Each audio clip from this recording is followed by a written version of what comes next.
Welcome and good evening, everyone. Thank you for coming tonight. I'm John Connolly. I'm the director of International Space University's Space Studies program, which is hosted here at Ohio University this year. And I'd like to welcome our International Astronaut Panel. This is one of the highlights of every summer's Space Studies program, and I'm thrilled to see such a great turnout. Every year, International Space University brings over 100 of the world's future space leaders together to participate in an intense 9-week program of international, interdisciplinary, and intercultural study. Together with the over 150 astronauts, space agency personnel, and space professionals who comprise our ISU faculty and staff, we have over 40 countries represented here tonight. It's a pleasure to bring the world space community together here at Ohio University and here in Athens, Ohio. As we get started, I'd like to remind all of you here in this auditorium and all of you watching this webcast about how to submit a question.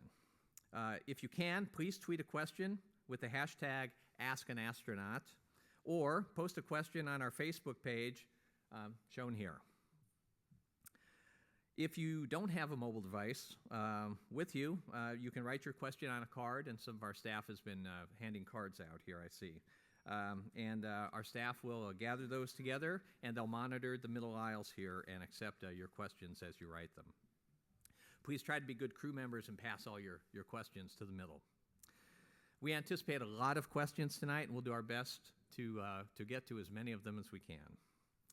Now, quickly, I'd like to share some important thank yous before we begin. First, thank you to Ohio University, especially President Roderick McDavis and Dean Dennis Irwin, for being our terrific hosts for SSP15. We also thank all of you who have come out tonight, the local community, for giving us the warmest welcome ever and in such a beautiful place as Athens. This town has really embraced all of us space people coming to town who have descended upon you, and we truly appreciate the hospitality here. I'd also like to thank our partners. Thank you to our agency partners, NASA Glenn Research Center up the street in Cleveland, and our major sponsors, the Centre National des Études Spatiales, the Chinese Aerospace Corporation, the European Space Agency, the Indian Space Research Organization, the Lockheed Martin Corporation, the Aerospace Corporation, the Boeing Company, and the UK Space Agency. And thanks to all of the staff who are making this SSP and tonight possible. ISU staff, from folks at our headquarters in France to the teaching associates for this SSP and our colleagues at Ohio University. There are literally dozens of people who have been working early mornings and late nights to bring the astronauts to you this evening. Finally, thank you to our panelists, who you'll meet in just a minute. We're honored that they've journeyed from the surface of the moon and from Earth orbit to join us this evening to share their experiences and help us learn about the limitless possibilities of space. Moving on now, I'd like to introduce our host and the person most responsible for bringing ISU to the Ohio University, Dennis Irwin, Dean of the College of Engineering and Technology. Dennis will introduce our panelists and be the moderator for tonight's discussion. An Ohio University faculty member since 1987, Dr. Irwin has been Dean of the Russ College of Engineering and Technology since 2002. During his tenure, he facilitated the largest charitable gift ever given a public engineering college, a $124 million bequest from the estate of Fritz and Dolores Russ. He also developed the initial vision for the Academic and Research Center, a beautiful academic facility that is ISU's home this summer. He has led the development of a doctoral program in civil engineering, 2 new master's degrees, 3 online master's degrees in several disciplines, and a unique fundamentals initiative to equip engineers and technologists of the future. Prior to becoming dean, he chaired the School of Electrical Engineering and Computer Science for 5 years. A registered professional engineer in the state of Ohio, Dr. Irwin has been a faculty member of the International Space University since 1998. He currently serves on the nomination committee for the National Academy of Engineering's Russ Prize, the world's highest honor in bioengineering, and is president-elect of the Ohio Society of Professional Engineers, an associate fellow of AIAA, and senior member of IEEE. Please join me in welcoming our International Astronaut Panel and our moderator for this evening, Dr. Dennis Irwin.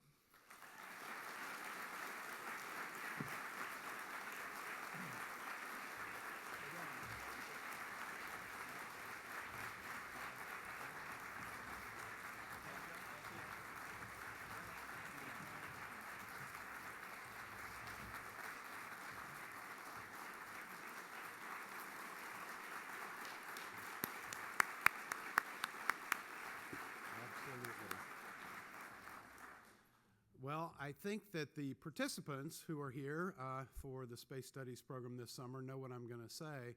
I definitely think this increases the awesome. And now the rest of you know our motto, increase the awesome, which we're certainly going to try to do tonight. As I was walking up, I was being tweeted questions, so it's going to be a busy night. First, I'd like to introduce our astronauts. Dr. Harrison Jack Schmitt started his journey to the moon as a geologist for the U.S. Geological Survey's Astrogeology Center in Flagstaff, Arizona, where he worked on photo and telescopic surveys of the moon and helped teach geology to astronauts bound for its service. In June 1965, NASA selected him as the first of its scientist astronauts. With no background as a pilot, he completed a 53-week flight training course at Williams Air Force Base in Arizona.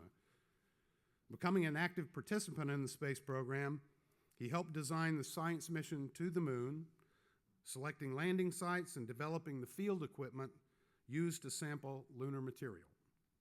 On December 7, 1972, I remember that day, Jack took the geologist's ultimate field trip.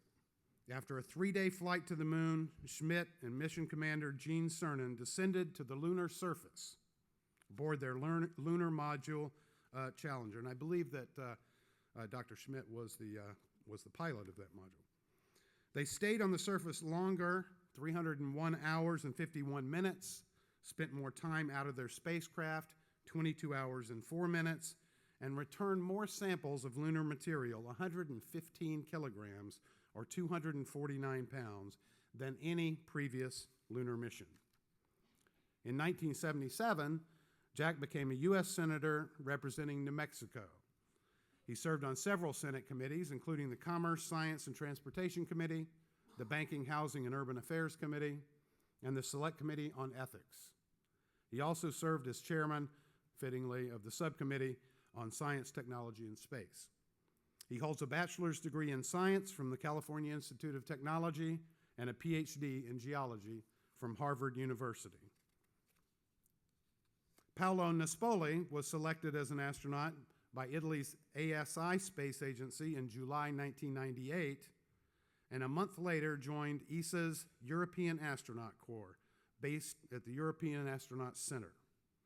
In 2007, Paolo flew as a mission specialist on Space Shuttle Discovery for the STS-120 flight to the International Space Station. This mission delivered and installed Node 2, a major building block essential for the future expansion of the space station.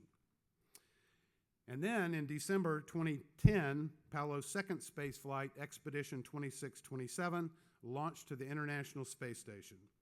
As a flight engineer on the long-duration mission, he conducted scientific experiments, technology demonstrations, and educational activities.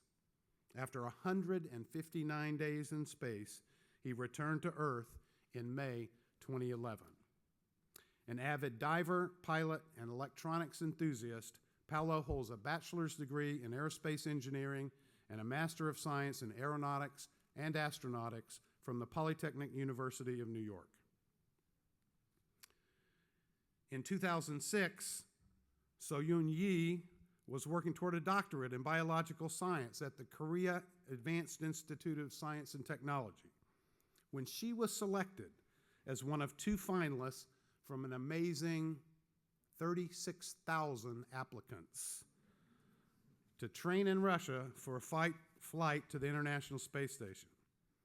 On April 8th, 2008, she blasted off from the Baikonur Cosmodrome in Kazakhstan as a payload specialist alongside 2 Russian cosmonauts and became the first South Korean in space. Their Soyuz craft docked with the ISS, where Soyeon spent 9 days carrying out experiments and medical tests. She returned on April 19th with 2 returning space station crew members, American Commander Peggy Whitson and Russian flight engineer Yuri Melenchenko. Although the mission itself was a success, an equipment failure upon re-entry provided Soyeon with an exciting return flight. The craft followed an unusually steep trajectory. That's actually a mild term for what happened, which hopefully someone will ask her about, to Earth and made a rough landing in the Kazakhstan steppes. Soyeon holds a bachelor's and master's degree in mechanical engineering from the Korea Advanced Institute of Science and Technology.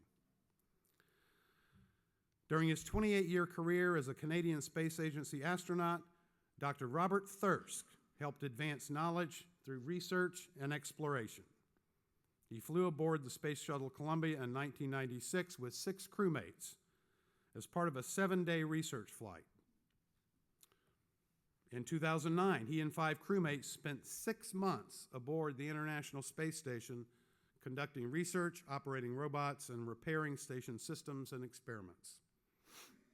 As an astronaut, Bob developed skills in spacecraft operations, spacewalking, robotic operations, and the Russian language. He served as backup astronaut for 2 space missions, worked in mission control as a capsule communicator, and served as an aquanaut, in addition, during an 11-day undersea mission. Bob's path to space exploration began in grade school in Western Canada. Later, he received degrees in mechanical engineering from the University of Calgary and from the Massachusetts Institute of Technology. He also holds a doctorate of medicine from McGill University, and yet more, a Master of Business Administration from MIT Sloan School of Management, and is currently Chancellor of the University of Calgary. So, those are our astronauts, and we will begin our panel discussion at this time. Thank you very much.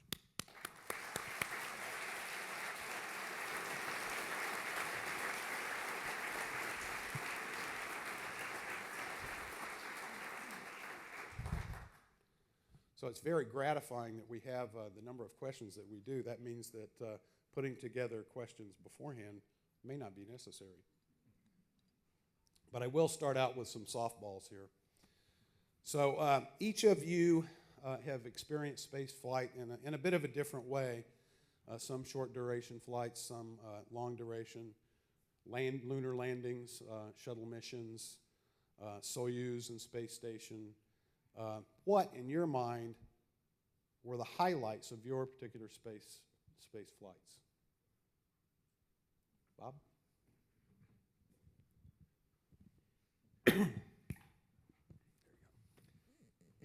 That's an impossible question to answer because each hour, each day of a mission is a highlight.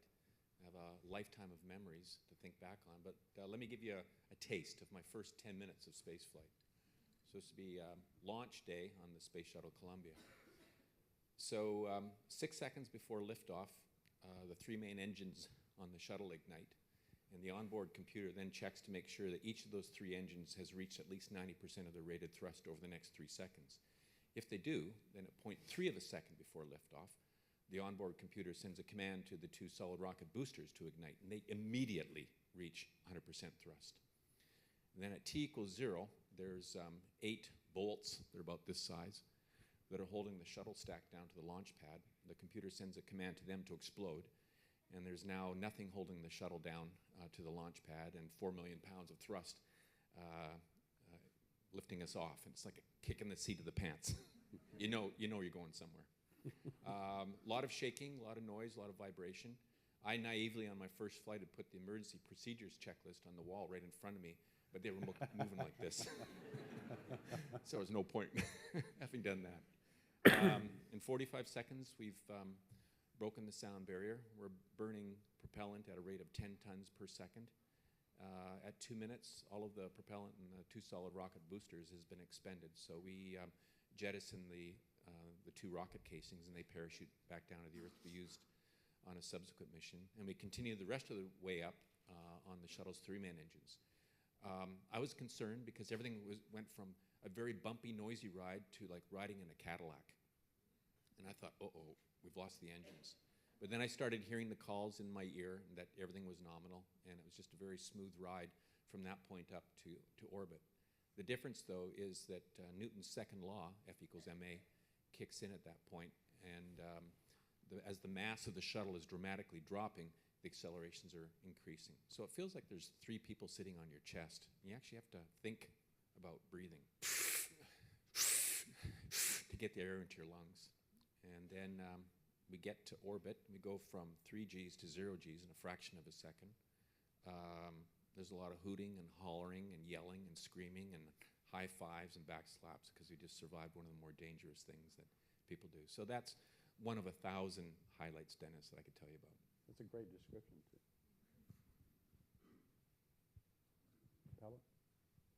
Well, it's very difficult to answer this question. Thank God it was a softball here.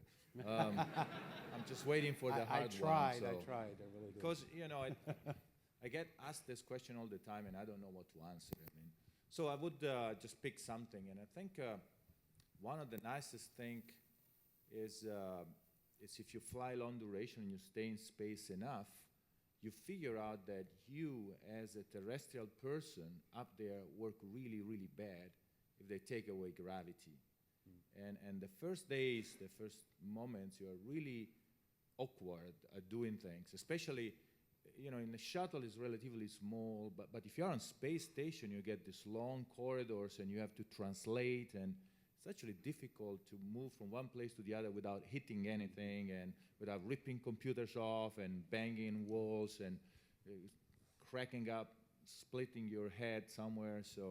So I think the best thing is that after, I would say, 4 or 5 weeks, you actually become an extraterrestrial person because you have no choice. I mean, yes, you have a choice, which is sitting there and wait the gravity comes back and keep doing things like you are a human being, so you try to walk with your feet down and it doesn't work, and you try to do certain things and it doesn't work, and you lose continuously stuff all the time. It's one of the worst things that happens in space. You know, you're working with something and it's gone.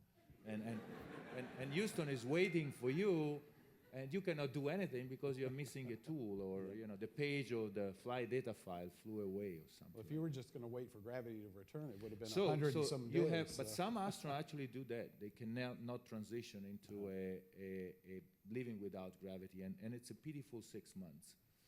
It doesn't happen often, but it happens. Instead, if you actually change your mindset and you figure out that there is no point on waiting that something's not going to come back, what can I do differently in this kind of situation? What are the opportunities? And now you become a kid. I felt like I was a 10-year-old kid exploring this new world, trying things. Of course, a lot of them did not work, but some of them were like amazing. I mean, I remember still calling my colleagues, say, wow, look what I've done. You do it like this, and you flip around, or you do something weird, and clink, and it works. And they look at you like, whoa, that's interesting. So this sense of discovery was really nice.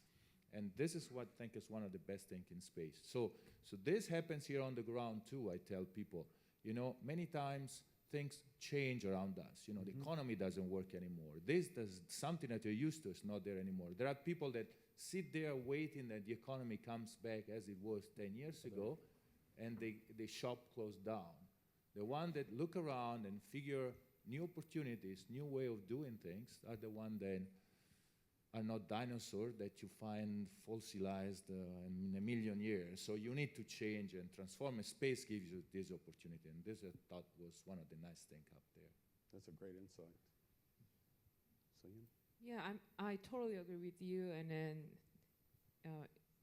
related with that, I also feel like every single moment I feel so grateful.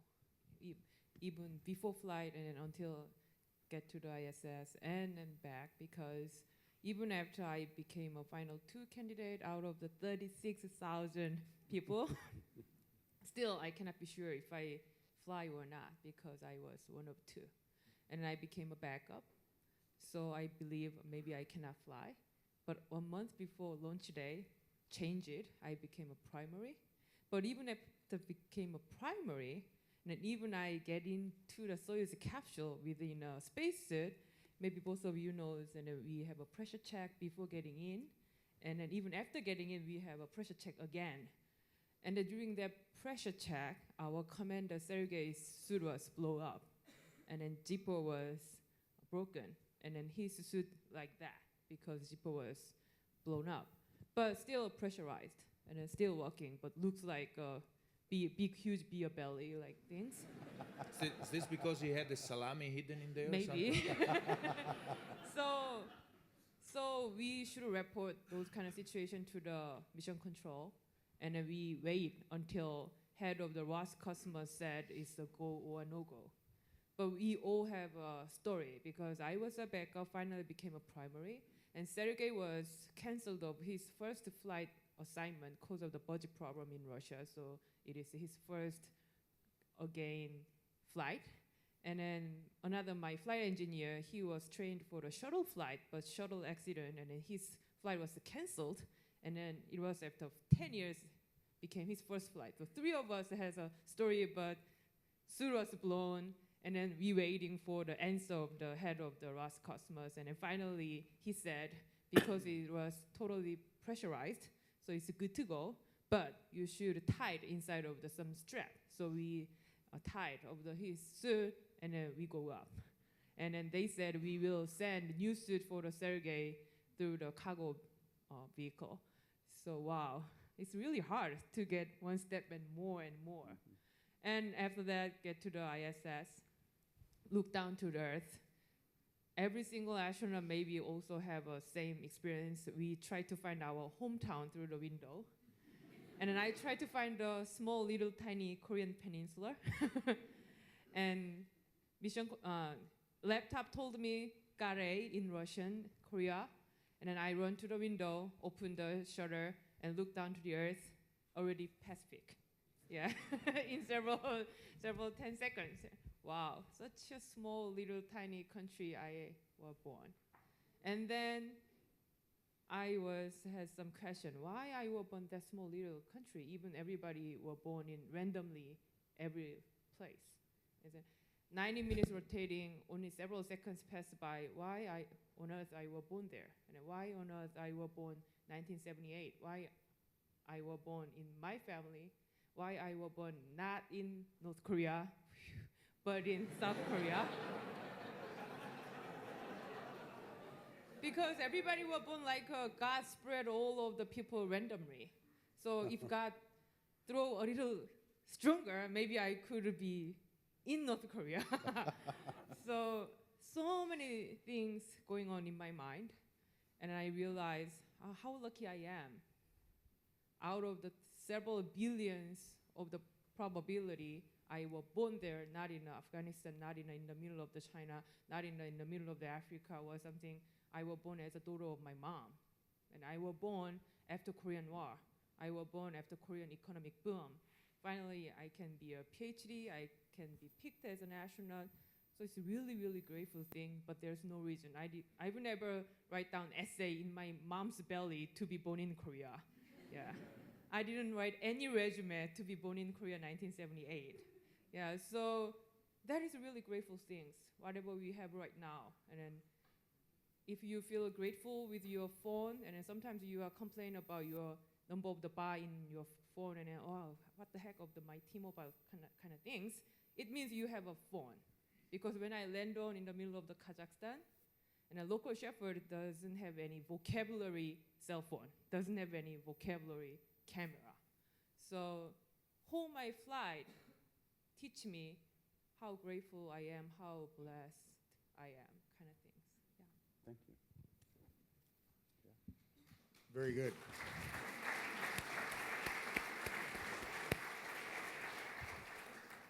I looked for my hometown and it was covered by clouds. But I'll tell you, as we flew over, one of the first of many memorable events was flying over Florida, the only part of the United States that wasn't covered by clouds, and at 90 nautical miles, and looking down on the lights of the city of Miami. I was watching, and a shooting star went beneath the spacecraft. And on one of the first orbits around the moon, looking at the dark part of the moon that you can normally see, but we saw in Earthlight. I was looking up near a crater known as Grimaldi, and I saw an impact on the moon, a bright flash up near Grimaldi. So, and I think that may have been the first impact ever clearly observed by a human being. I'm not sure, but others have claimed to have seen impacts. But no, what I wanted to tell you a little bit about was landing in this deep mountain valley called Taurus Littrow on the moon, a valley deeper than the Grand Canyon of the Colorado in the United States. Mountains on either side of the valley were 6,000 and 7,000 feet high. And we started the descent into that valley from about 60,000 feet after getting an update into our computer, our state vector, so that we actually could land safely within what was called a 3 sigma limit in the valley.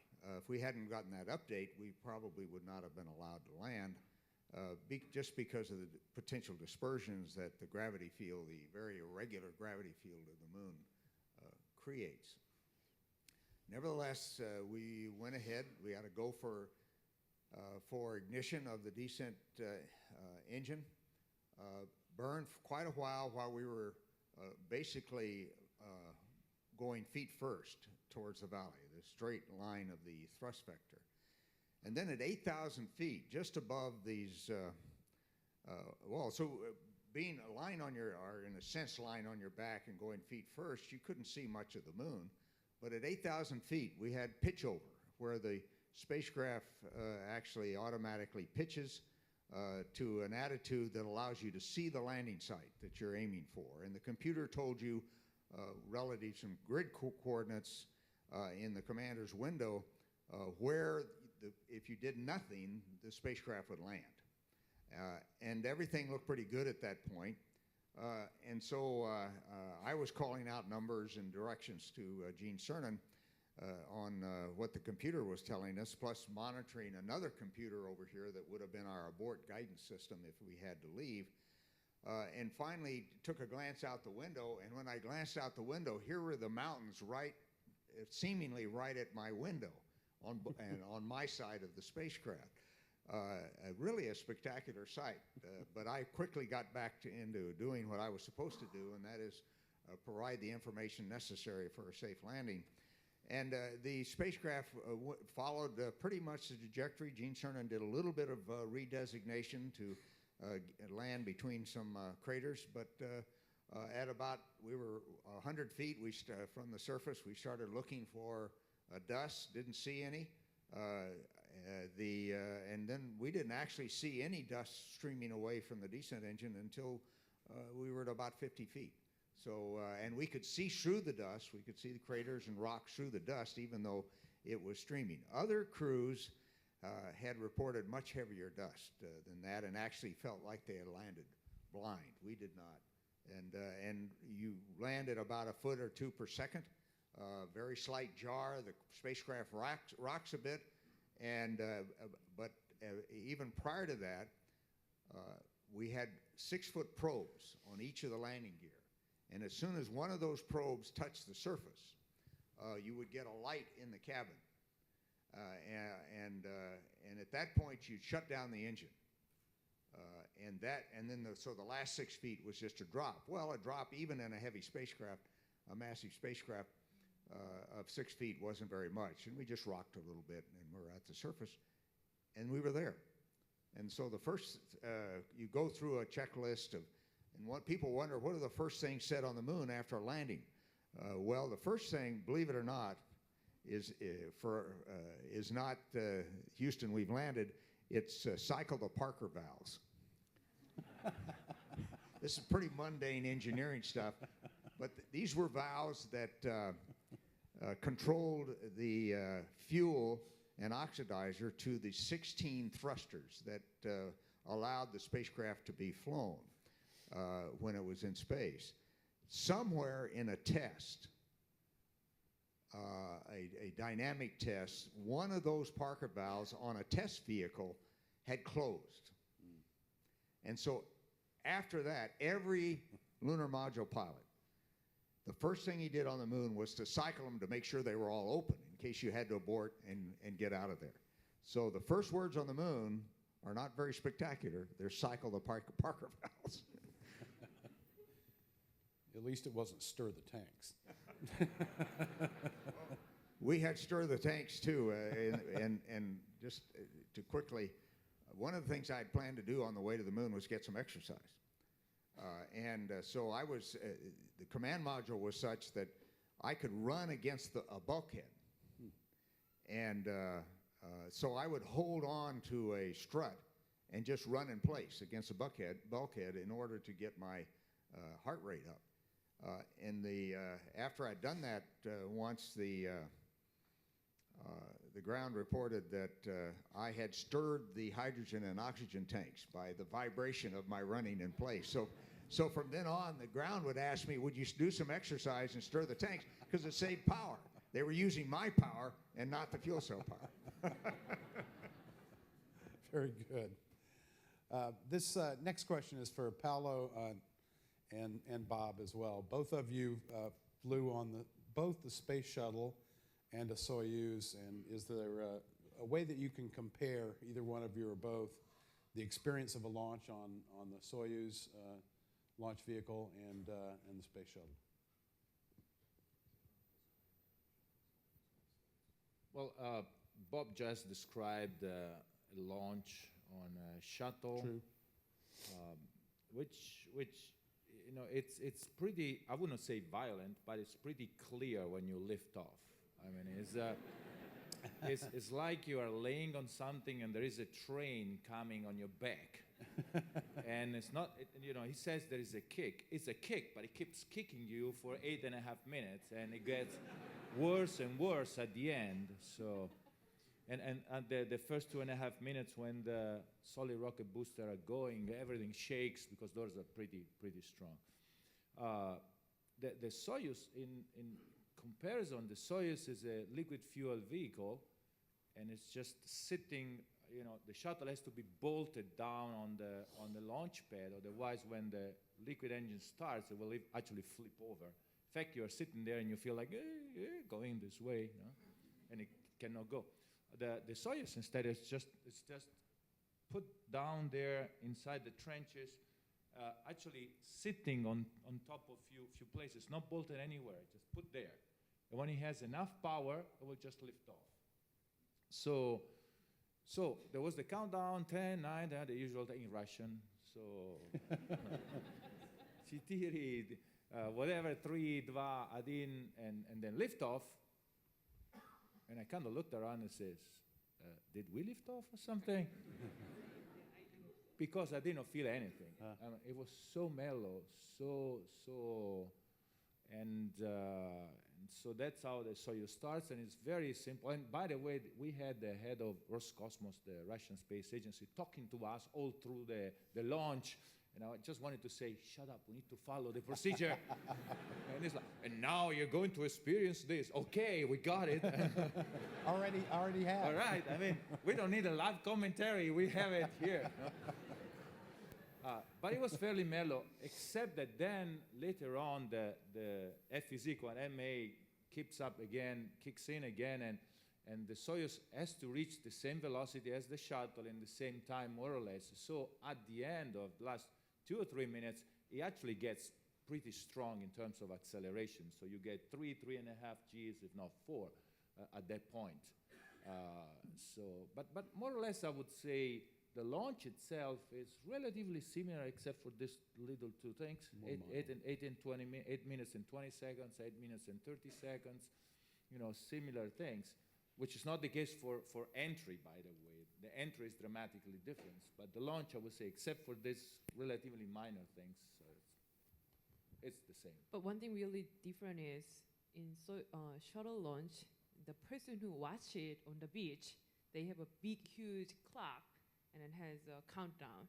But in Soyuz, nobody knows when it launched over there because we don't have a clock. And then they told audience in Russian, but my mom and daddy had no idea about Russian. And so once we have a blast off. So they were talking and they missed it. Yeah, it's they gone. missed it. Yeah, some of them missed it. Yeah, really. And then my mom and daddy just watching that, and then she cannot hear anything because everybody excited from the Korean Space Agency, and then they don't have any energy to talk to my mom and daddy. So something going on underneath of the rocket, and then my mom think it's explosion.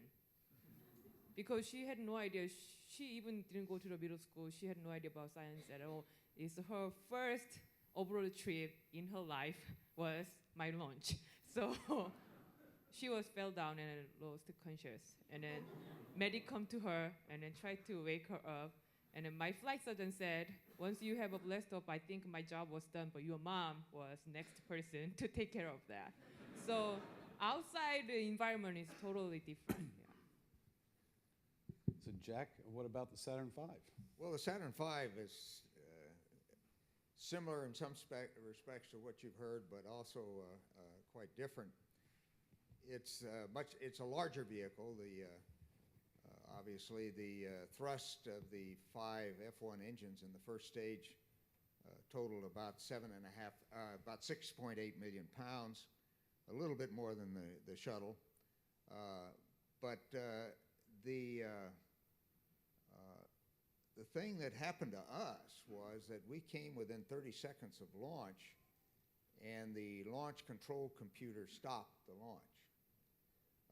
The last 8 minutes were under the control of this computer, and somewhere in the deep, dark past, that computer had been programmed to look at whether a signal had been sent to open a valve and not whether the valve had opened.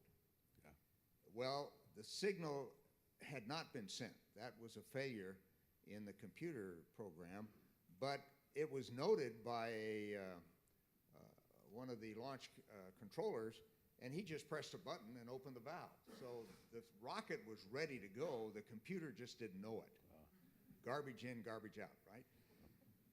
And so we stopped at 30 seconds, and within 5 minutes, Skip Chauvin, who was one of the flight directors, came on, and he explained what they thought the problem was, which I just told you.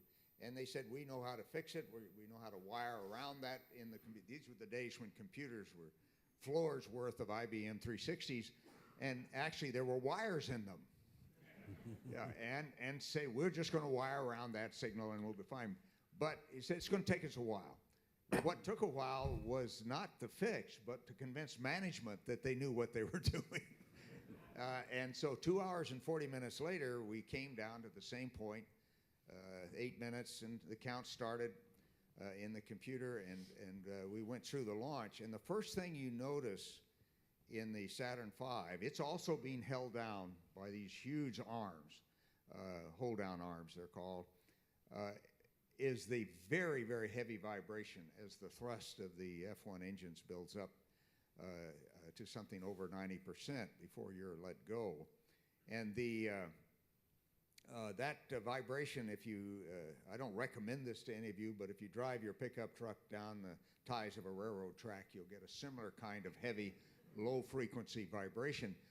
But there's almost no acceleration initially. You barely can tell. And that acceleration, though, as the fuel is burned off, builds up to about 4 Gs at 2 minutes and 45 seconds. And at 4 Gs, as been described, you know that you're being accelerated. But, you know, frankly, I don't remember having trouble breathing. I probably was excited enough that that was not a problem. But at 2 minutes and 45 seconds, the first stage engines are shut down. They're essentially out of fuel. You actually decelerate by 1.5 Gs, a minus 1.5 Gs, as this 361 foot, 4 foot tall stack unloads, and then the second stage, 5 J2 engines in the second stage ignite, and you're back on your way at about 1.5 Gs. Well, that sequence from 4 Gs to minus 1.5 Gs to plus 1.5 Gs takes place in slightly over a second. And you know why you're strapped into the seat, because you really can feel yourself going back and forth, and a checklist bounces around and things like that. But after that, it's very, very smooth. The hydrogen-oxygen engines burn much more smoothly than the kerosene-oxygen engines of the first stage. And the second stage engines power you, and then you have another small staging event, nothing nearly as dramatic, and the S4B, the third stage engine, single engine, ignites. Now the S4B is a restartable engine, and so that just got us into orbit, got us up to 90 nautical mile and a little bit under 18,000 miles an hour. And then when it shut off, and we were then weightless, of course, for 2 orbits of the Earth. After that, and it was during those 2 orbits the first of those 2 orbits, that I saw the meteor, the shooting star over Miami. And then we used the S4B, reignited it to accelerate to 25,000 miles an hour, and to go on our way to the moon. So you can see, I think, in these descriptions some similarity, but some major differences depending on the design of the spacecraft and actually what you're trying to do with that spacecraft. Thank you. That's those are things that I'd never read, even though I've been reading about space flight and the vehicles for many, many years. So we're going to take some questions from Facebook, Twitter, and the audience, and we'll see how that goes. So we've got a number of them, and so, but quickly, Jack, why were those specific rocks collected when you were on the moon? Geologists use their experience and planning for a particular field exercise, and there was a lot of planning that went into the Thirsk mission, as did the other missions.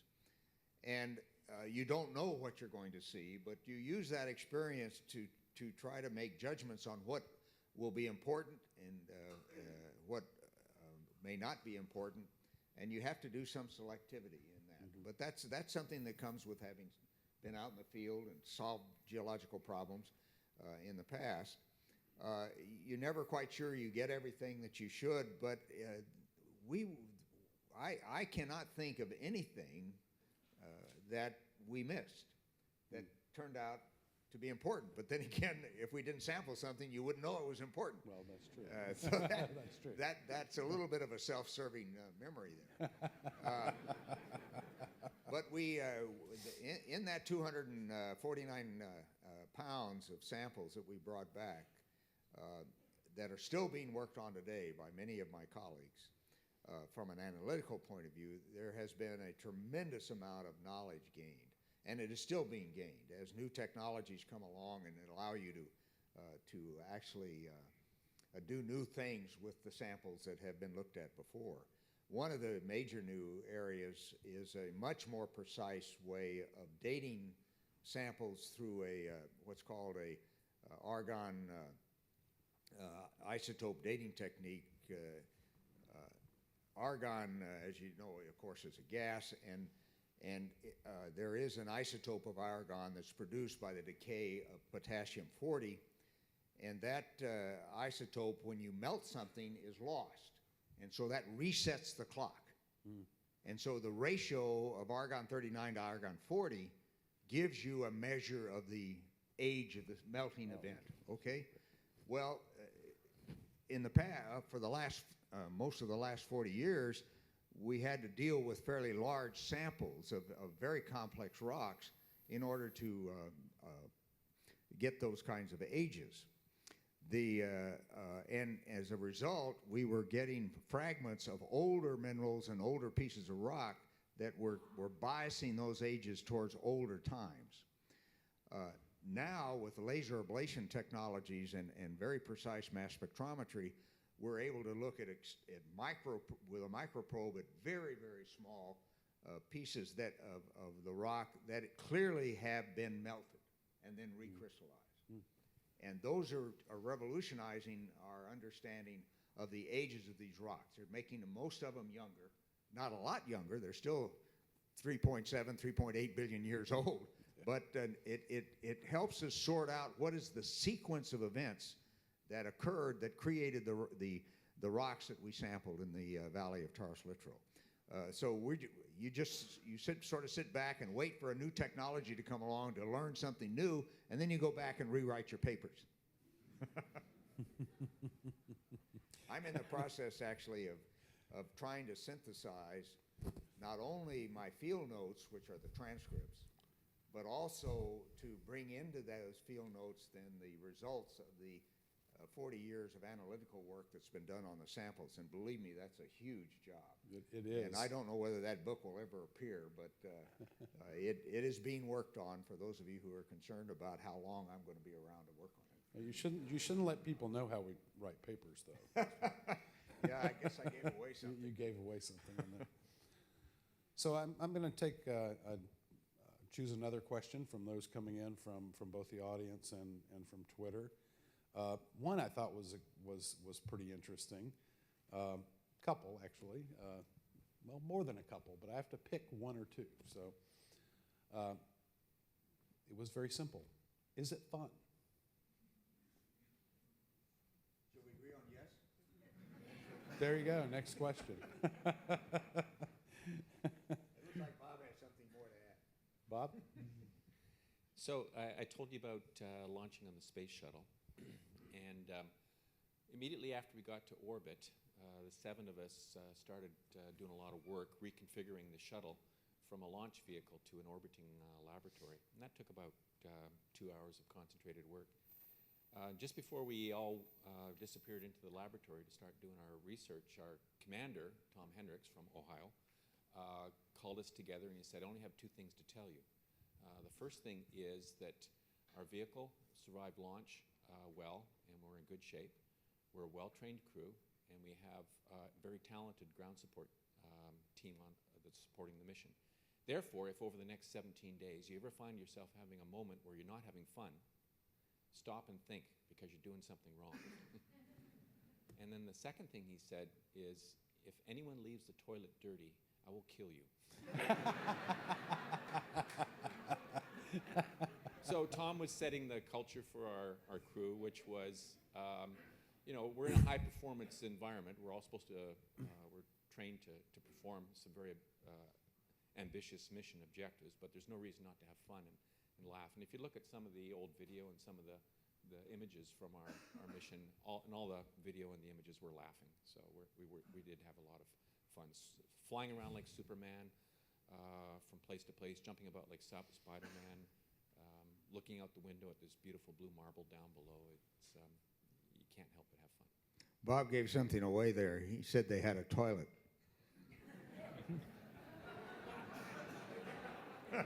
I'll leave it to you to know what we had. We're not going to pursue that line of questioning any further, I don't think. Here's an interesting question from Twitter. How do you think the average person would fare if they traveled into space without formal training? Paolo? I actually insist in saying that, people are all the time thinking that, this is my opinion, by the way, astronauts are, Superman, superheroes, super geniuses, super something. And Careful, don't give it away. And I say, except all other colleagues in this panel here, I feel pretty normal. I mean, I am a regular guy, and I think also I always say that astronauts are, in my opinion, people that are able to do almost anything at a decent level. You cannot be picky. Oh no, I'm not cleaning the toilet or fixing the toilet or not do that experiment because I'm an engineer and I don't do biology. I mean, you have to be able to do almost everything at a decent thing. You don't need to be. So, and And I would say, I think, people ask me about tourists. Oh my God, they're going to have tourists up there. They're going to die or something. And I'm pretty convinced if you take a regular guy from the middle of the street, you put it in a spacecraft in a non-piloting position, so just as a passenger. Well, it's like any of you, has to learn to fly a 747 to just take a plane or any aircraft. You just buy a ticket and sit in the back and have pretzels and soda. That's as much as they give you. So that's there's no reason for people to learn to fly a spacecraft to go in space. So I'm convinced that you can take anybody in a decent regular health, nothing major, no training at all, and sending up in space. It's a little bit of experience, but it's nothing that is going to kill anybody or something like that. This is what I think. What do you think? Yeah, I totally agree, actually. And then when I talked about spaceflight and then tourism, and then when we will have more people can go up to the space, and then one of my close friends told me like that, and then 50, 60 years ago, the first Korean who ride a bicycle was on the newspaper. Yeah. And right after Korean War, we had it on the newspaper, first person who drive car was on a newspaper and kind of announcement. So now, you would be on the newspaper as the first Korean astronaut, but one day, they will laugh out loud, what? The person who in a space first? Even everybody can go there. So I wish those kind of time. And then I think it's a timing matters. Yeah. I think we're all waiting for the time when we'll laugh at. Yeah, I neither because I cannot afford right now. So Soyeon, let's stay with you for a minute, and let me ask you to say, to describe in one or two, maybe 3 words, when you first realized upon return to Earth that the trajectory was certainly not what you expected it to be, what was your feeling? Frankly speaking, I couldn't be nervous at all, and feel like I'm too kind of country girl if I'm too nervous, because I have one very experienced, very charismatic female astronaut from NASA, Peggy Whitson, and I have a real hero, Yuri Malenchenko, as a commander. And then even if we have a ballistic re-entry, and then even we have a red lamp in front of our face, both two guys are really calm and almost like a training. So I cannot be only person who like a key is, yeah, once I tried, but everybody keep calm, and then maybe we will be okay. Yeah, maybe I'd better not that nervous because I'm also astronaut, one of us. So feel a little tricky and I feel a little surprised, but thanks to those experienced, great astronaut, and I could be calm also, and then I could follow the procedure more calm. And even sometimes I told them some interesting thing right below my board and then right in front of my panel, because we are too close and then other people cannot read and cannot see underneath panel.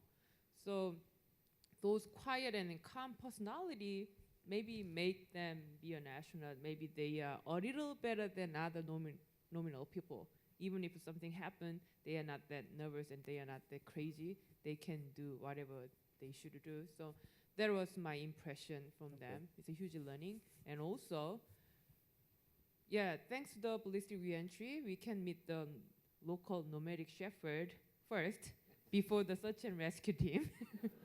Yeah, and then they saw us, and then they wonder if we are really humankind or not, because we were in a white suit and then crawl out of the capsule and I cannot stand up because we feel dizzy. But after a while, we knew each other and then communicate each other, but it was quite interesting experience. So all the experience always have a cons and pros. Because, yeah, those kind of ballistic re-entries, some journalists told me you are quite unlucky person because in total 50 years of the Russian space flight, there's only a few times, but you go that really thin slit as the first Korean astronaut and only 10 days flight. So you did it? Yeah. I mean, you did it, meaning you caused it? No. No. So, No, I didn't. But anyway, they said unlucky, but totally opposite way. I think I'm so lucky. Because of that, I could learn a lot of things, and then I could realize how much great people I'm working with, and then how many people are worried about me. And on top of that, thanks to that, I can be here with some special experience among heroic kind of astronauts. And then in Russia, I feel so excited because very old Russian astronaut, and then who is almost my hero, and then come to me with a really keen eyes, and then, what happened? How did you do that? And then, so wow, I have something to share with that experienced astronaut. So I feel a little complex because I'm Korean and younger, and only 1 year training, only 10 years flight. Comparing with the other astronauts, I feel a little small. But thanks to the ballistic reentry, I can talk with them. So that's a good part, yeah. that's a really not the way I'd want to get an interesting story for the dinner table. Just for some of the audience who may not know, ballistic entry is really a nice way of saying falling. So, At high speed.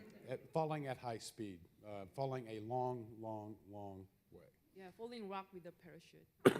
Yeah. Fortunately, it was a good parachute. So there's something I'd like to relate to the space studies program of International Space University, and you folks are familiar in various ways with this program, but most of the audience has heard me say that I believe that it's all about relationships and how those relationships change your life over time. And I wanted, Bob, you and I had started talking about this, and so I wanted to ask you in particular, but also get the viewpoints of the other members of the panel on what they think the role of ISU is in those relationships and what the impact will be in the future. Now, you earlier asked me to talk about some of the highlights of the mission, and I only mentioned one launch, but some of the highlights for me are just the relationships with my crewmates on the 2 flights. These are people that I lived with and with whom I depended my life, put my life in their hands. We accomplished some pretty aggressive mission objectives, and we came together as a team. So these folks that I flew with on the 2 flights, they're not the type of people that you land and then you just can't wait to get away from them. They're now my lifelong friends, and I look for opportunities to be with them. The theme about International Space University that's caught my attention are what they call the 3 I's: international, intercultural, and interdisciplinary. So International Space University this summer, there's 101 students, over 30 countries that are represented from all disciplines, from engineering, from science, from the humanities, from business, from management, from the arts. And I think that's a formula for success in the 21st century, not just in spaceflight, but also almost in every profession and vocation that we pursue. I'm convinced that the mission to Mars will occur within our lifetimes, and I think it's because we'll be sharing expertise, we'll be sharing resources, and we'll be doing it as an international program and representing humanity on the way to Mars. Thank you. Paolo? Soyeon? Yeah, actually, whenever I came and joined ISU almost every year, and then almost every year I have something surprise. Almost every year I have something fun, and almost every year I met some interesting, fun, new peoples also. And then thanks to the ISU, I can meet the moonwalker even right beside of me. Maybe all Korean people envy me. So many new things and interesting things and challenging things and then exciting things coming here every year. And also sometimes some people stimulate me, I should do something more because, looking all my ISU alumni, they did a great job. I want to be one of proud ISU alumni, and those kind of, challenging questions always in my mind. And one really good thing for me, ISU, is whenever I come back, whenever I met any ISU, I always learn something new and always realize something meaningful, and then that was interesting, and always make me thinking about future after 10 years or 20 years. Oh my God, what kind of people that guys will be, and then oh my God, what kind of amazing person that students will be. So that always make me think of that, and then that is really, really great thing among ISU. So I always marketing in not only Korea but also other places. You should join ISU. You should go SSP kind of things. So I'm so lucky to be one of alumni, and then not only as I did both participant and lecturer, both sides always interesting, and maybe all of you guys feel every day, and then your classmate always make you more motivated, more encouraged, and then even if you cannot think about it in your own country, on your company, on your agency before, but something really brilliant things come on your mind, and then you've never feel embarrassing to share with other people. So there was really wonderful things of ISU for me. Thank you.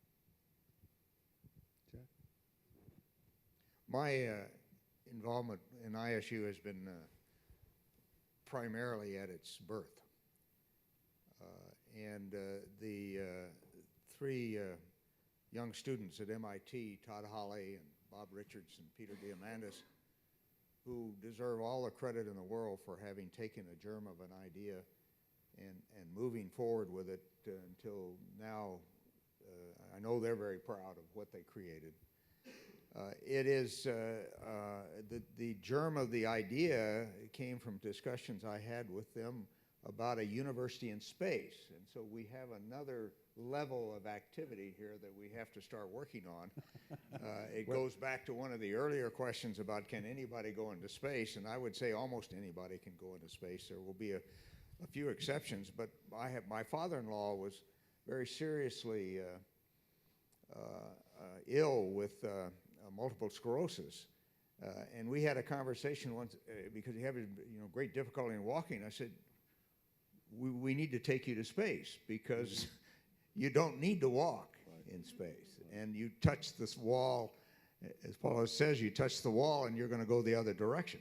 And it's a remarkable place for most people to have an opportunity to go. Now, I would add only to what was said earlier about anyone going to space is a little bit of familiarization, I think, will help you enjoy the trip.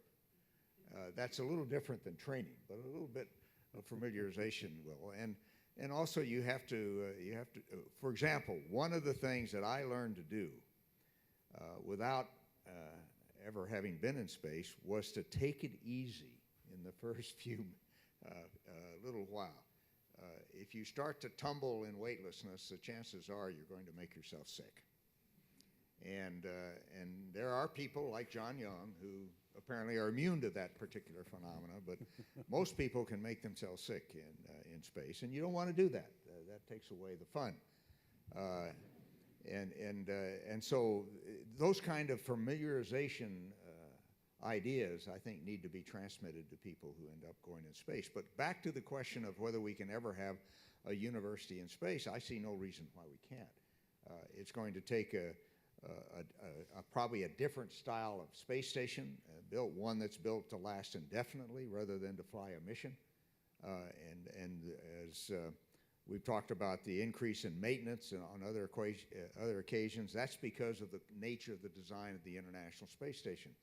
But in the long term, I think we'll learn those lessons, and that the International Space University can indeed become what we had thought about doing a long time ago, and that is actually having a university in space. So that means the participants this year need to continue their relationship with International Space University until that time, such time as we can translate our activities to orbit. So I'm going to combine a couple of questions that have come in, both from the audience and from the virtual world. And it involves political relationships among countries and what you folks view as the future of cooperation in space. So at various times, countries have political differences, and that sometimes colors their relationship in cooperating in space programs. So there was one question about Russia, there was one question about China. And so I just wanted to get your viewpoint on whether this should even be the case, and whether you think that the fragmentation of the efforts is actually to the detriment of really the human race's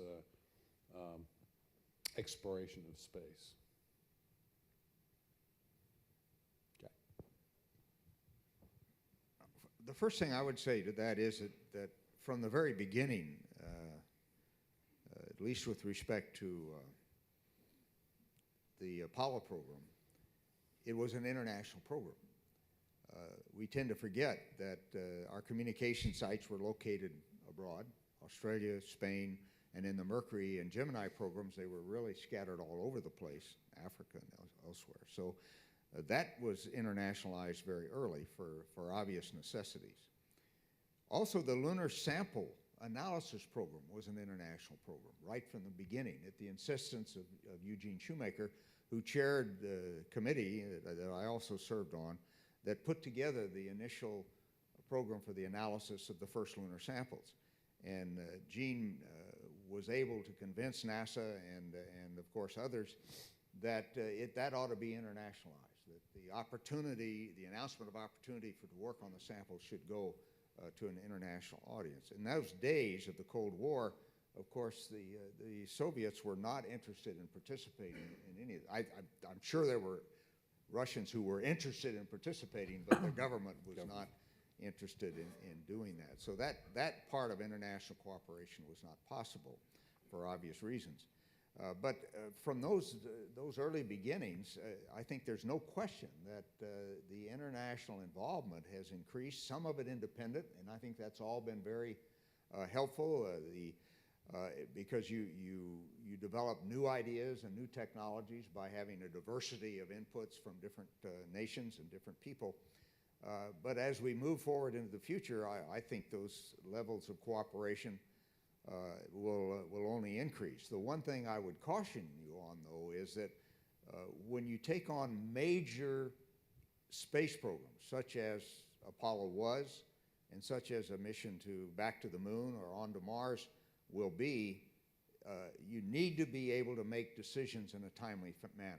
And whatever international organization you have, or whatever country leads the effort, there has to be a mechanism so that so decisions can be made in a very timely way. If you don't do that, you'll probably never succeed. Apollo, just to give you an example of how fast things can happen in these big programs, between November of 1968 and November of 1969, the Apollo program launched basically a Saturn V every 2 months. Now that took a lot of decision making, and all those decisions had to be made in a very timely fashion. That is if you want to stay on a schedule and actually if you want to succeed. So just keep that in mind as you think about how you manage international programs. There has to be a hierarchy of decision makers. And it can't be so complex a hierarchy that it takes forever for a decision to work its way to the top or to the bottom. Yeah, I wanted to say something which is kind of interesting. Still not quite a complete idea, but looking at the space station now, where you have United States, Russia, 10 countries from Europe, Canada, and Japan working together, you get some interesting lessons learned in a certain way. One of them is that it's very complicated to take a representative from each one of this country, sit them down at a table, and agree on anything.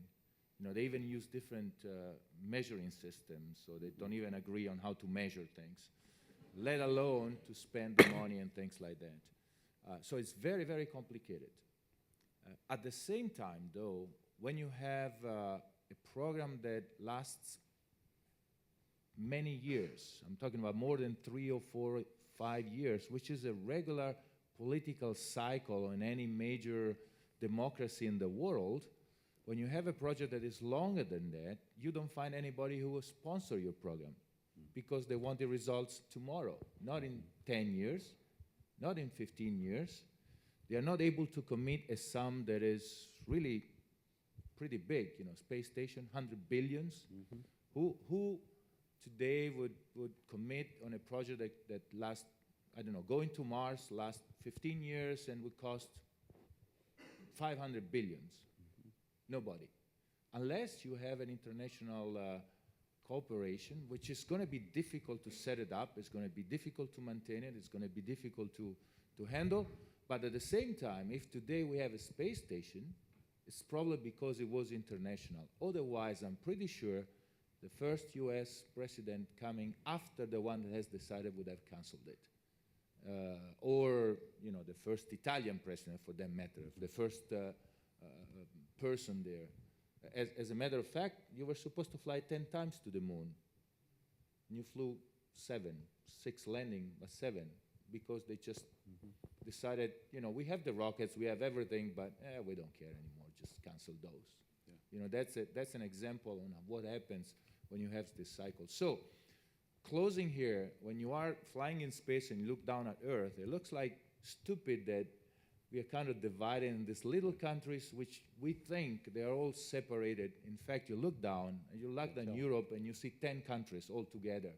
And we think, well, we are Italians and not Germans. We don't care about the Germans. Or, you know, Italy doesn't have nuclear power plants because they're complicated and difficult. And France has 20 in the border there. So, you know, it's not that the radiation is going to stop at the border and show a passport or something. That's right. So the bottom line is that I'm convinced that if we want to have a very, I mean, we will go to Mars when we go back to, I mean, let's put it in this way. I think space station is showing us something that has to do with being able to do such a long and complex and costly objective if you go internationally, so that you avoid the turmoil of local turmoils. When you have made a commitment, you actually keep it.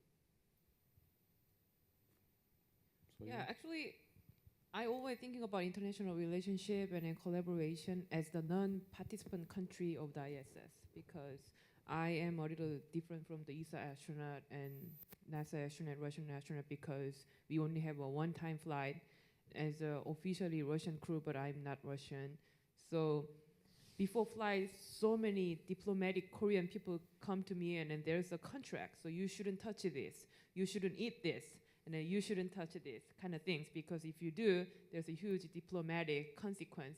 So please, Soyeon, be careful. I know you are very down to earth. I know you are always unofficial, and then you always make a fun of something, but this is serious. But when I go up and hanging around with the astronaut, and sometimes Russian astronaut help me to do my experiment if it will take longer than we expect. But my diplomatic officer told me, please don't use Russian, because Russian government will bill you and charge you, but never ever happen, because they are my friends.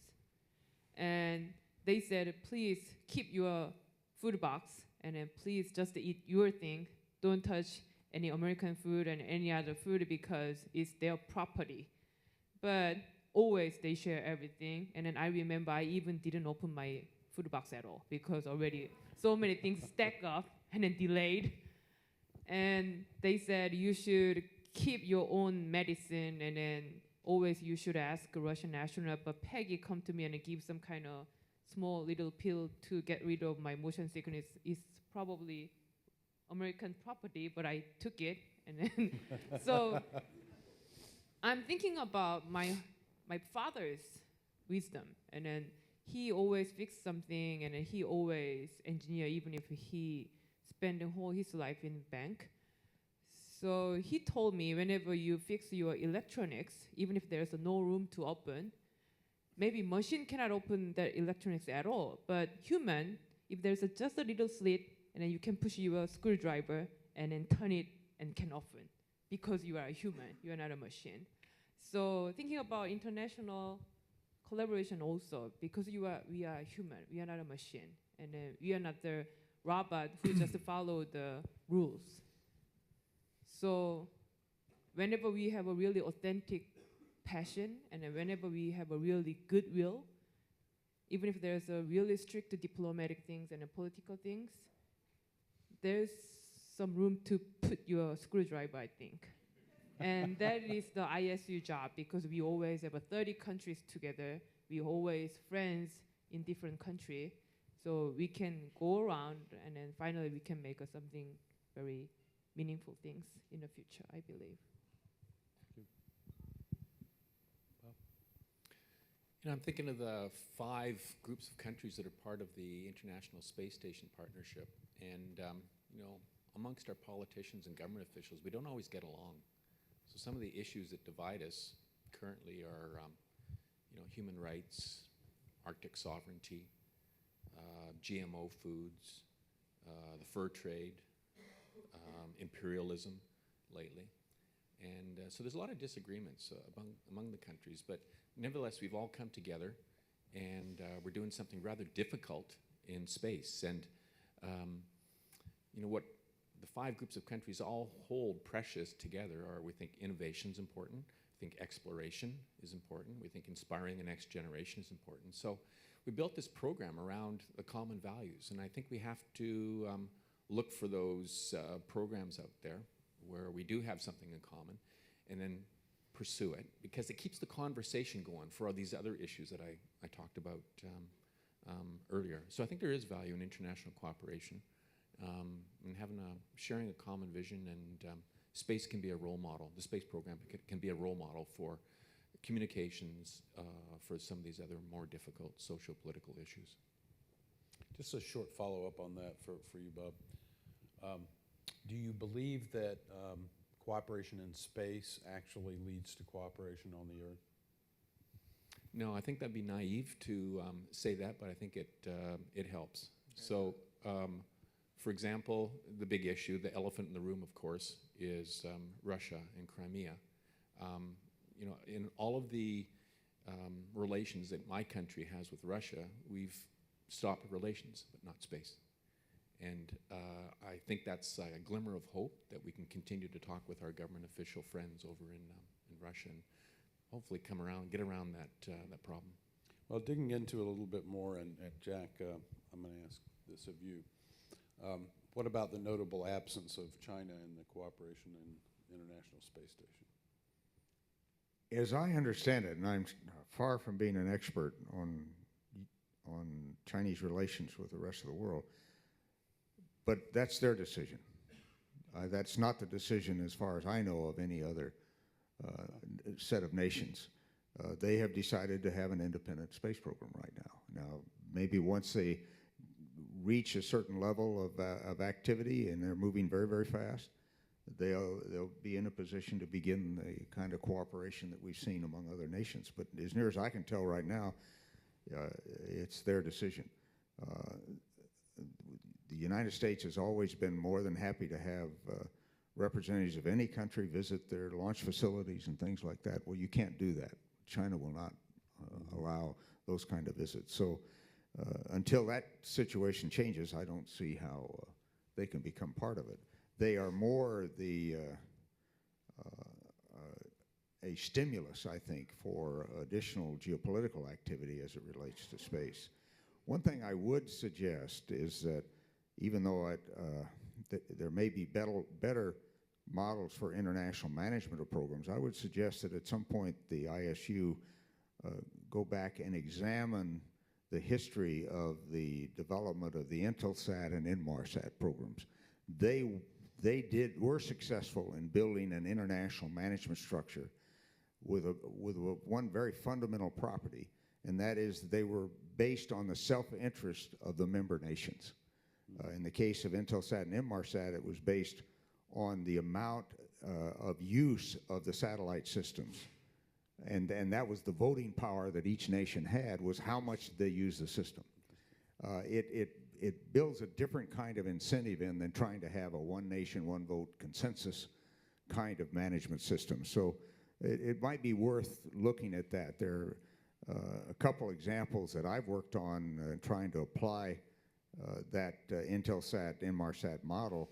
One was to the management of a canal system, namely the Panama Canal. When I was in the Senate, it seemed to me a much better solution to have an international management system of that kind based on the use of the canal rather than transferring management from one nation to another. Be that as it may, we can evaluate that over time. Another, I did even take that model into looking at whether a lunar resource operation could be organized on that basis, and I think it could be organized. It may not be the most efficient way of doing it, I decided, but nevertheless, it is probably possible to set up that kind of an organization. But you have to have the self-interest of individual nations as a controlling factor in those kind of systems. One nation, one vote organizations, frankly, just don't work. I've been involved in many of them. You just can't manage things that way. Bye. It goes to Paolo's point that the international piece brings what you're saying, right, if you use that model, but also with Paolo's pointing out that the longevity of programs can be tied to the number of partners involved and the less likelihood that one partner will back out and betray the others. Well, and I think, as Bob has said also, the partners in the International Space Station do have some self-interest to keep working together. Sure. If only not to be blamed for having the whole thing fall apart. Right. And so in that sense, again, you're looking at what is the self-interest of the parties that are involved. Just keep that in mind. If you're going to have an international organization, that self-interest factor has to be there, in my opinion. Well, we're going to have to wrap up, so I'm going to ask you, what's the next destination? And why do you think so? So I want each one of you to comment on this. So Bob, we'll start with you. Well, the ultimate next destination, the one I really want to see within my lifetime, is Mars. The reason for that is that there's a chance that life might have existed there a long time ago. Who knows? Maybe we dig deep enough, maybe in the soil, maybe we'll find some microbial life there now. And also, I think we're really interested in studying better the planetary history of Mars and think about whether or not Earth's history, planetary history, could follow the same trajectory. I think that's important. But I don't think we're going to go there from Earth immediately to Mars. There's a lot of challenges out there, a lot of technological, practical innovation challenges that need to be overcome. So I think directly the next destination will be the moon. It's only 3 days away. We can make mistakes on the moon and not have dire consequences. So I would predict the moon within 15 years for a base there, technology demonstration, and then 25-ish years for a Mars trip. And some of the people in this room here could be those first Mars astronauts. So I need to start exercising. Yeah. Paolo. Well, it's difficult to argue on Mars as the next place where to go. I think I would start with making low Earth orbit a common place where people can go in a relatively easy way, a little bit of training so you can enjoy it. Cost should come down and be affordable. I think this is something that should happen. And then we should concentrate on going back to exploration because this is what we are doing. This is what we do as a human species. And going back to Mars. Now, exploration, I get a lot of questions by the press about, for example, the Mars One project, which is an idea to send somebody to Mars one way because it's very difficult to come back. So why come back? Just stay there. And I get this question, so what do you think about this one? And I thought about it, and of course, the concept hit me when I heard this. But then I thought, it's not that when Christopher Columbus took off for discovering the Americas, he had a round-trip ticket You know, it didn't go and say, can I have a round trip ticket? Otherwise, I'm not going because, you know, I'm not, you know, this is what exploring means. It means going against the unknown. It doesn't mean having an assured return. Even those guys did not have an assured return. That took a lot of risks. Everything was calculated, you know, was planned for coming back. Yes. But it's not that they had a ticket in their hands. I mean, so I think we need to go back to exploration. We need to back to daring of doing something impossible and accepting the risks. We need to calculate those risks. We need to make sure we take them consciously, but this is what we need to do. And Mars is the perfect thing. And let's start, you guys, can anybody invent the teletransportation system, please? And let's start going outside of this solar system. I'm old school. I don't think teleporting would be very interesting. See you. Like the journey, as well as the exactly, destination. right? Yeah, one of my favorite words is from the Konstantin Tsiolkovsky, and he told the planet Earth is the cradle of the humanity, but one cannot stay in cradle forever. And then that was really inspiring for me. And then at first I cannot understand what does it mean. What does it mean? Cradle? Earth? But why we shouldn't get out of the cradle? We shouldn't stay in cradle forever. And then, but I'm thinking about baby and cradle. And then when you were a baby, you were in a cradle. It's most comfortable place in the world is in a cradle because you have a diaper. Your mom always change your diaper when you cry. And then your mom always bring the milk when you are crying more loudly. And then if you cry more loudly, and then she hold up and then hug you and then make you sleep. So that is really comfortable. But if you stay in cradle forever, and then you cannot grow up, and then you cannot go to toilet by yourself, you always should have a diaper. And then you cannot eat whatever you want to eat because mom forced to make you eat something nutrient and something good. So you cannot eat McDonald's forever because mom will not give you if you are in a cradle. So yeah, even if it's uncomfortable, out of the cradle, we should get out of the cradle to grow up, to develop ourselves. So humankind is the same. So most comfortable place in a cradle is the Earth. But not because Moon and Mars is comfortable, but because it's uncomfortable, we should go and we challenge ourselves, and we should develop ourselves and then make our planet better. Because if you grow up, you can make better cradle for next generation.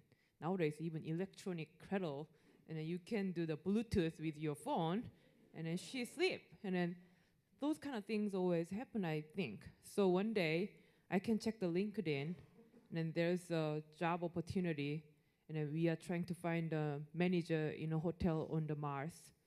So there's a requirement 1, 2, 3, 4, 5, and then another star said there's a preference not required. Number 1, who've ever flown any spacecraft, and then number 2, and then blah blah blah. Yeah, right. And then maybe I can click apply and apply for a space hotel in Mars or Jupiter kind of things. So that is my dream. It means we are out of the cradle. Great. Jack?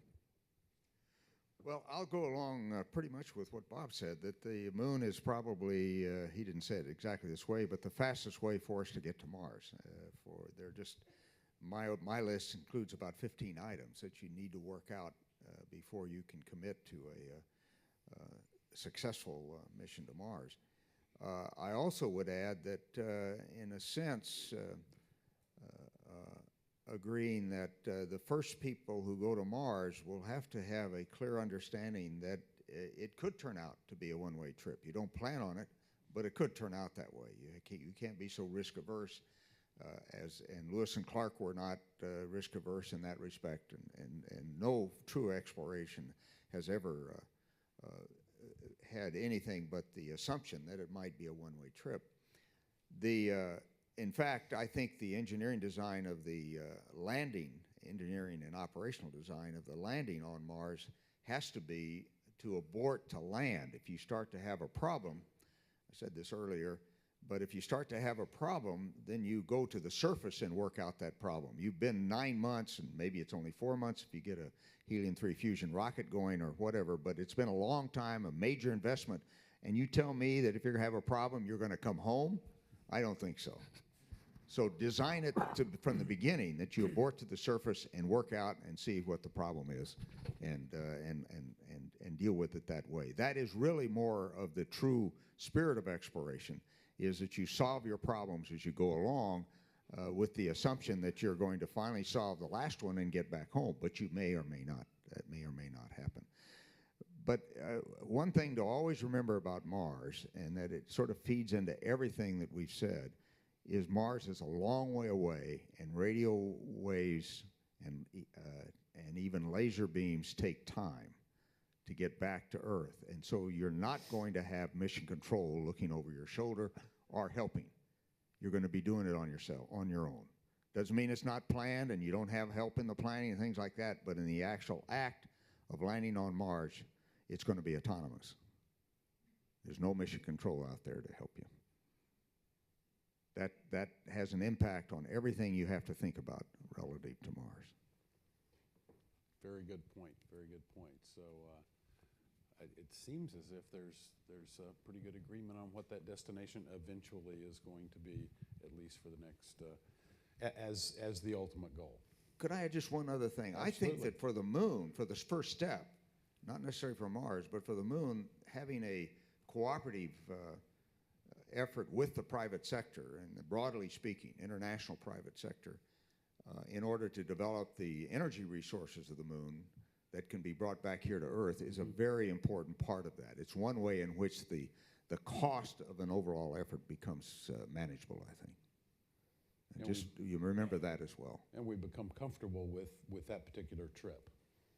Exactly. It seems to me as though you become comfortable, as Paolo first pointed out, and then that next step seems easier to take in terms of a risk-taking point of view. So, well, thank you all for being here, and I have enjoyed this immensely. I consider it to be probably the greatest honor that I've ever been afforded, both by you and by the International Space University, with the support of my university, Ohio University.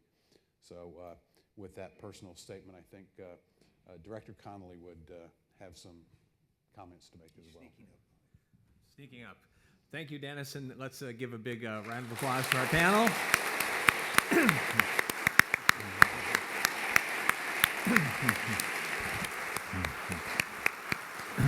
Apollo 17 astronaut Jack Schmitt. The first Korean astronaut, Soyeon Yi. Italian Space Agency and ESA astronaut, Paolo Nespoli. And Canadian Space Agency astronaut, Robert Thirsk.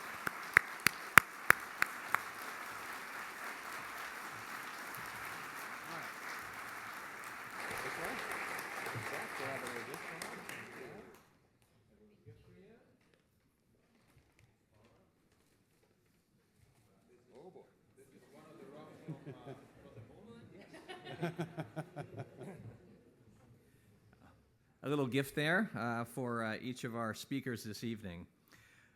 I'd like to remind you of the public events that we have scheduled for the coming weeks.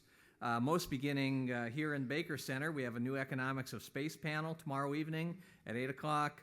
Entrepreneurial Space panel next Tuesday at Baker Theater. Our inaugural Arthur C. Clarke panel, where space meets popular culture, here in this ballroom next Wednesday. Space policy expert John Logsdon speaking in the Baker Theater next Thursday. The Future of Human Spaceflight panel on the 29th of June. The human side of the Space Shuttle Columbia accident on June 30th. NASA Administrator Charles Bolden visiting here on July 1st. And senior scientist Mikhail Marov from the Russian Academy of Sciences will deliver the Gerald Sofin Memorial Lecture on Thursday, July 2nd. Now, we expect that some of you are interested in meeting an astronaut. Yes? Good.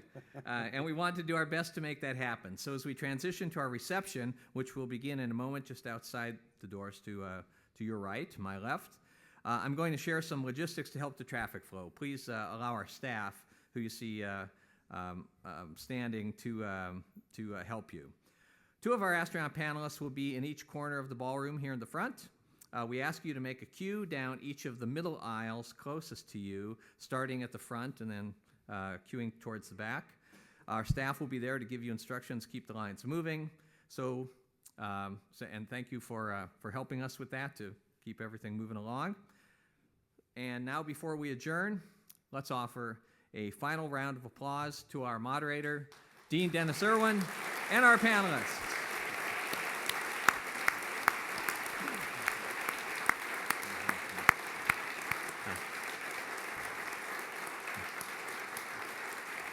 Thank you all for joining us, and good night.